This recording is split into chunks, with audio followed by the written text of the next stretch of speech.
Welcome to another video from the Wimble-don channel. Today we're going to look at how states commit to human rights treaties.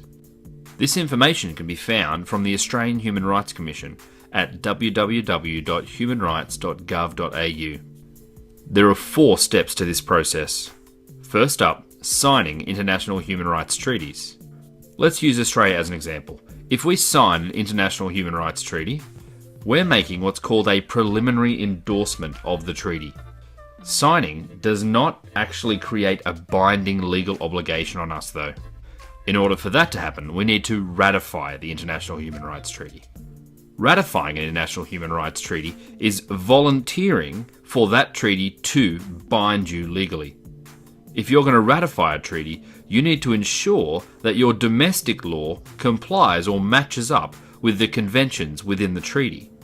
This can include things like regularly reporting to the UN and being held to scrutiny. And if you don't comply with that, then you're actually in breach of international law. Because of that, some countries attach reservations and understandings. Basically, these are statements which limit the obligations states have under the terms of the convention. You're basically signing up but saying, however, we won't actually be held to this standard because it doesn't comply or there's an area of conflict with our domestic law in some area. Once you've signed, ratified and made any reservations and understandings, well then you've got to actually make the International Human Rights Treaties part of your domestic law. In most countries in the world, this means actually creating legislation and changing your domestic law so that it complies with what you've just signed up to.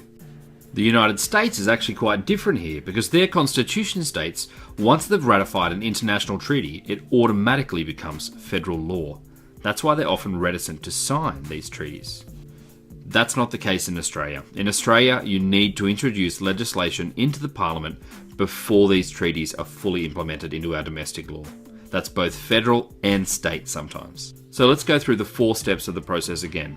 There's signing international human rights treaties, then ratifying them by stating, yes, we'll be bound by these, then stating whether you have any reservations or understandings at the end of the conventions, and finally, making the international human rights treaties part of your domestic law by making legislation if required.